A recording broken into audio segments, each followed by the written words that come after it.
റമദാനിൽ 30 ഹജ്ജ് ചെയ്ത പുണ്യം കിട്ടാൻ സുബഹ് നമസ്കാരാനന്തരം സൂര്യോദയം വരെ നമസ്കരിച്ച സ്ഥലത്തിരുന്നാൽ മതിയെന്നും ഒരു സമ്പൂർണ്ണ ഹജ്ജിന്റെ പുണ്യമാണ് ഈ ഇരുത്തത്തിനെന്നും പേരോട് അബ്ദുറഹ്മാൻ സഖാഫിയുടെ ഒരു ക്ലിപ്പ് കണ്ടു. ഇത് ശരിയാണോ? അതോ അതിര് കവിഞ്ഞ പ്രോത്സാഹനമോ? ഈ പുണ്യം ശരിയെങ്കിൽ അതിന് അത്തഹിയാത്തിൽ ഇരുന്ന പോലെ തന്നെ ഇരിക്കണോ? അതോ രീതി മാറ്റാമോ? അദ്ദേഹം പറഞ്ഞത് അതിര് കവിഞ്ഞ പ്രോത്സാഹനമല്ല, അതൊരു കുറഞ്ഞ പ്രോത്സാഹനമാണോ എന്ന് സംശയിക്കേണ്ടതുള്ളൂ. സുബഹി നിസ്കരിച്ചതിൻ്റെ ശേഷം ആ സുബഹി നിസ്കരിച്ചോടത്ത് തന്നെ സൂര്യൻ ഉദിക്കോളം ഇരിക്കുക എന്ന് പറയുന്നത് വളരെ പുണ്യമുള്ള, ധാരാളം പുണ്യങ്ങൾ വന്നിട്ടുള്ള ഒരു മഹത്തായ കർമ്മമാണ്. നല്ല ഭക്തരായ മുദരിസുമാർ അങ്ങനെ ശ്രദ്ധിക്കുന്നവരുണ്ട്. ഒരുപാട് ഭക്തന്മാരായ സാധാരണക്കാർ അത് ശ്രദ്ധിക്കുന്നവരുണ്ട്. ഈ തബ്ലീഗിൻ്റെ കൂടെയൊക്കെ നടന്നവർ അങ്ങനത്തെ ഫളായിലുകളൊക്കെ കണ്ടുപഠിക്കുമ്പോൾ അങ്ങനെ പഠിച്ചതിൻ്റെ അടിസ്ഥാനത്തിലും അങ്ങനെ നിൽക്കുന്ന ഒരുപാട് വിശ്വാസികൾ ഇവിടെ ഉണ്ട്. അവരൊക്കെ മനസ്സിലാക്കിയിട്ടുള്ളത് ഈ ഇരുത്തത്തിന് വളരെ വലിയ പുണ്യമാണ്. ഈ പ്രസംഗത്തിലും ക്ലിപ്പിലും കേട്ടതിലപ്പുറം പുണ്യമാണ്. മൂപ്പർ പറയുന്നത് റമദാൻ മാസത്തിൽ ഹജ്ജ് ചെയ്ത പുണ്യം, റമദാനിലായതുകൊണ്ട് പറയണത്, റമദാൻ മാസമായതുകൊണ്ട് റമദാനിൽ ഹജ്ജ് ചെയ്ത പുണ്യങ്ങൾ, സമ്പൂർണമായ ഒരു ഹജ്ജിൻ്റെയും സമ്പൂർണമായ ഒരു ഉംറയുടെയും പുണ്യം, രണ്ടിൻ്റെയും കൂടി പുണ്യം കിട്ടുമെന്നാണ് മുത്തു മുസ്തഫ സല്ലല്ലാഹു അലൈഹി വസല്ലം തങ്ങൾ പറഞ്ഞത്. ഈ ഇരുത്തത്തിന് സുബഹി നിസ്കരിച്ച ശേഷം എല്ലാവരും മനസ്സിലാക്കേണ്ട ഒരു കാര്യം തന്നെയാണ്, വേഗം സ്ഥലം മാറിയിട്ട് അങ്ങോട്ടും ഇങ്ങോട്ടും കണ്ട് ഇരിക്കല ചെയ്യുക. ചോര എവിടെയാണ് കിട്ടിയത് ചാരാനും എന്ന് വെച്ചാൽ അവിടെ പോയിട്ടുണ്ട് ഇരിക്കുക. സാധാരണ ഇരിക്കണോലും കൂടി ചെയ്യുക, ഓതാ ഇരിക്കുകയാണെങ്കിലും മറ്റുമൊക്കെ ആണെങ്കിലും ഒക്കെ. നമസ്കരിച്ച സ്ഥലത്ത് നിന്ന് മാറാതെ ആ നിസ്കരിച്ച സ്ഥലത്ത്, സുബഹി നിസ്കരിച്ച സ്ഥലത്ത്, അത് വീട്ടിൽ നിന്നാണെങ്കിൽ വീട്ടിൽ, പള്ളിയിലാണെങ്കിൽ പള്ളിയിൽ, എവിടെയാണ് നിസ്കരിച്ചാൽ അവിടെ, താൻ സുബഹി നമസ്കരിച്ച അതേ സ്ഥലത്ത് സൂര്യോദയം വരെ ദിക്റുകളിലും വിറുതുകളിലുമായിട്ട് ഇരിക്കുക. സൂര്യോദയം വരെ അങ്ങനെ ഇരുന്നാൽ ഒരു ഹജ്ജ് സമ്പൂർണമായിട്ടും ഒരു ഉംറ സമ്പൂർണമായിട്ടും ചെയ്ത പുണ്യം. നബിയുടെ ഹദീസിൽ പ്രത്യേകം പറയുന്നത് ഹജ്ജത്തിൻ വ ഉംറത്തിൻ താമത്തൈനി താമത്തൈനി താമത്തൈനി എന്നാ 3 പ്രാവശ്യം ആവർത്തിച്ചാണ് നബി തങ്ങൾ പറയുന്നത്.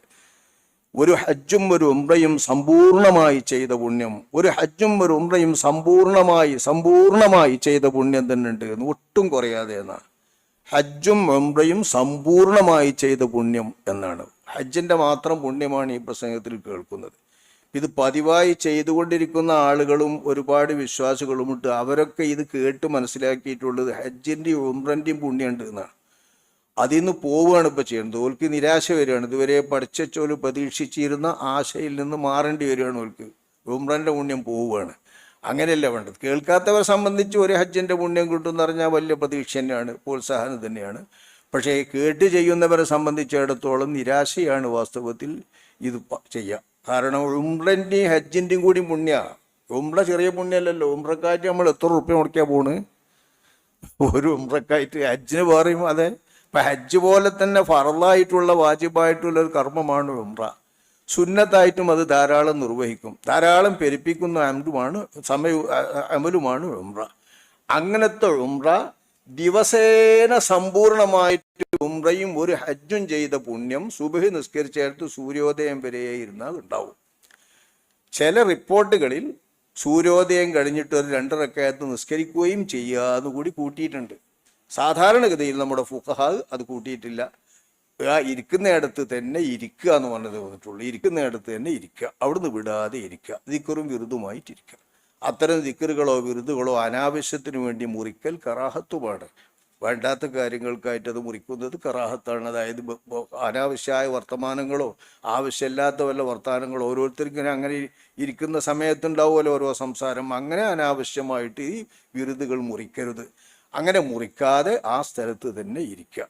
അങ്ങനെ ഇരുന്നാൽ സമ്പൂർണമായൊരു ഉംറയും സമ്പൂർണമായൊരു ഹജ്ജും ചെയ്ത പുണ്യമുണ്ടാകും എന്നാണ് അഷ്റഫുൽ ഖൽഖ് സല്ലല്ലാഹു അലൈഹി വസല്ലം തങ്ങൾ പറഞ്ഞു. രണ്ടിൻ്റെയും കൂടി പുണ്യം, ഹജ്ജിൻ്റെയും ഉംറൻ്റെയും കൂടി പുണ്യം.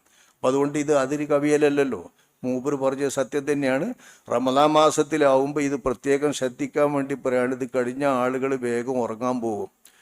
നിസ്കാരം കഴിയാൻ വേണ്ടി ഇമാമിയങ്ങളും ഒക്കെ തന്നെ റമദാനിലെ സുബഹി ആകുമ്പോൾ ചെറിയ സൂറത്താണ് ഓതുക. കാരണം പെൽച്ച ചോറ് വെച്ചിട്ട് ഞാൻ ഉറങ്ങലാണ് ഏറ്റവും പ്രധാനപ്പെട്ടത്. ആ ശ്രദ്ധിച്ചുകൊണ്ട് ഇങ്ങനെ കാത്തിരിക്കുകയാണ് സന്ദർഭം നോക്കിയിട്ട്. അപ്പം അങ്ങനെ നഷ്ടപ്പെടുന്നതിന് അദ്ദേഹം പ്രോത്സാഹനം പറഞ്ഞതാണ്, റമദാനിൽ ഹജ്ജ് ചെയ്താൽ ആർക്ക് പറ്റും, അപ്പോൾ ആ ഹജ്ജ് ചെയ്യുക എങ്ങനെ ഇരുന്നാൽ എന്ന് പറഞ്ഞാൽ അത് നല്ല പ്രോത്സാഹനമാണ്, നല്ല പ്രോത്സാഹനം. ആ പ്രോത്സാഹനം കുറച്ചുകൂടിയാണ് നബിതങ്ങൾ പ്രോത്സാഹിപ്പിച്ചത്. ഇതിലപ്പുറം ഒരു ഹജ്ജിൻ്റെയും ഒരു ഉംറയുടെയും പുണ്യമുണ്ട് എന്നാണ് ആവർത്തിച്ച് നബി താമ്മത്തൈനി താമ്മത്തൈനി താമ്മത്തൈനി എന്ന് പറഞ്ഞിട്ടുണ്ട്. എത്രത്തോളം എന്ന് വെച്ചാൽ മസ്ജിദുൽ ഹറാമിൽ പോലും ഈ ഇരുത്തം ഒഴിവാക്കുന്നതാണോ, തൊവാഫ് ചെയ്യാൻ വേണ്ടിയിട്ട് ഒഴിവാക്കിയിട്ട് തൊവാഫ് ചെയ്യുന്നതാണോ പുണ്യം, അതല്ല നിസ്കരിച്ചേർത്ത് തന്നെ ഇരിക്കുന്നതാണോ പുണ്യം എന്ന് നമ്മുടെ ഇമാമിയങ്ങൾ ചർച്ച ചെയ്യുന്നുണ്ട്. ചിലർ അഭിപ്രായപ്പെടുന്നുണ്ട് തൊവാഫല്ലേ വലിയ കർമ്മം, അതുകൊണ്ട് നിസ്കരിച്ചേർത്ത് നീച്ചിട്ട് അവിടെ തൊവാഫിന് ചാൻസ് ഇട്ടുകൊണ്ടെങ്കിൽ തൊവാഫാണ് നല്ലത് എന്ന്. പക്ഷേ നമ്മുടെ ഇമാം ഇബ്നു ഹജർ റഹ്മഹുല്ലാഹ് പോലുള്ള പരിണിതപ്രജ്ഞരായ ഉലമാക്കന്മാരും മുഹഖിഖീങ്ങളും അല്ല എന്നാണ് പ്രത്യേകം പറയുന്നത്. തൊവാഫ് ശ്രേഷ്ഠമാണെങ്കിൽ തന്നെ ഇതിന് അതിലേറെ വലിയ ശ്രേഷ്ഠത ഉണ്ട് എന്നാണ്. കാരണം ഒരു ഹജ്ജും ഒരു ഉംറയും സമ്പൂർണ്ണമായിട്ട് ചെയ്ത പുണ്യമാണല്ലോ ഈ ഇരുത്തത്തിന്. തൊവാഫ് അതിൻ്റെ ഒരു ചെറിയ ഭാഗമല്ലേ വരുന്നുള്ളൂ. ഹജ്ജിലും തൊവാഫ് ഒരു ഭാഗമാണ്, ഉംറയിലും തൊവാഫ് ഒരു ഭാഗമാണ്, മുഴുവനല്ലല്ലോ. ഒരു സമ്പൂർണ്ണ ഹജ്ജിൻ്റെയും ഒരു സമ്പൂർണ്ണ ഉംറയുടെയും പുണ്യം കിട്ടുമ്പോൾ ഈ ഇരുത്തത്തെ തൊവാഫിന് വേണ്ടിയിട്ട് മുറിക്കേണ്ടതില്ല. ഈ ഇരുത്തം അങ്ങനെ തന്നെ ഇരിക്കുകയാണ് വേണ്ടത് എന്നാണ് തെളിവിൻ്റെ അടിസ്ഥാനത്തിൽ ഇമാം ഇബ്നു ഹജർ തങ്ങൾ അവർ പ്രത്യേകം പറയുന്നത്.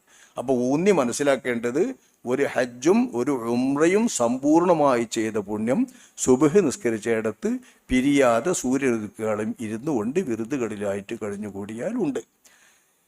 പിന്നെ ഇരുത്തം മാറ്റിയാൽ കിട്ടുമോ എന്നുള്ളതാണ്.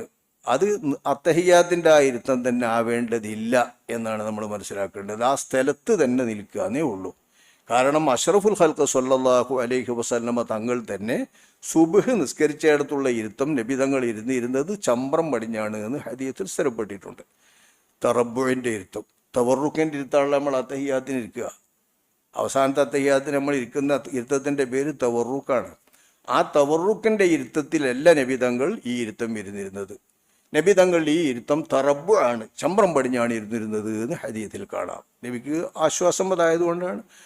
വാസ്തവത്തിൽ വളരെ ശ്രദ്ധിക്കുന്ന ചില ആളുകൾ ആ അത്തഹിയാത്തിൻ്റെ ഇരുത്തം പോലെ തന്നെ ഇരിക്കാൻ ശ്രദ്ധിക്കുന്നവരുണ്ട്, മാറ്റാതെ. അതാണ് ഏറ്റവും നല്ലത്, അതിൽ കുഴപ്പമൊന്നുമില്ല. പക്ഷേ അള്ളാഹുവിൻ്റെ റസൂല് വാർദ്ധക്യം ചെല്ലുന്ന കാലത്തും വിഷമമുണ്ടായത് കൊണ്ടുമാവും അള്ളാഹുവിൻ്റെ റസൂല് തറബ്ബു ആയത്. ആ തറബ്ബുവിൻ്റെ ഇരുത്തമാണ് നബി ഇതിനിരുന്നത്. അപ്പം അതുകൊണ്ട് തവറുക്ക് മാറ്റിയാലും ഈ പുണ്യം കിട്ടും. തവറുക്ക് തന്നെ ശുഷ്കാന്തിയോടുകൂടെ പ്രയാസത്തോടുകൂടെ ചെയ്യാൻ ശ്രമിക്കേണ്ടതില്ല. തറബ്ബുവിൻ്റെ ഇരുത്തമായാലും തിരക്കുള്ള ഇരുത്തം ഏത് രൂപം എന്നില്ലാതെ ആ മക്കാനിനെ വിടാതെ അവിടെ തന്നെ നിൽക്കുക എന്ന് പറഞ്ഞതാണ് നമ്മുടെ മസാല ഇമാമിയങ്ങൾ പ്രത്യേകം ഊന്നി പറഞ്ഞിട്ടുള്ളത്. അത് വളരെ പുണ്യമുള്ള കാര്യമാണ്. ഈ പ്രോത്സാഹനം നല്ല പ്രോത്സാഹനമാണ്, അതിന് കവിഞ്ഞതല്ല. അതിൽ കുറേലുള്ളതൊന്ന് തിരുത്തിയിട്ട് വേണ്ടതുപോലെ നല്ല പ്രോത്സാഹനമാക്കുകയാണ് വേണ്ടത്. അള്ളാഹു കബൂൽ ചെയ്യട്ടെ. അദ്ദേഹത്തെയും നമ്മയുമൊക്കെ അള്ളാഹു താല കബൂൽ ചെയ്യട്ടെ. ഇതുപോലെ പ്രവർത്തിക്കാൻ എല്ലാവർക്കും അള്ളാഹു താല തൗഫീഖ് നൽകട്ടെ.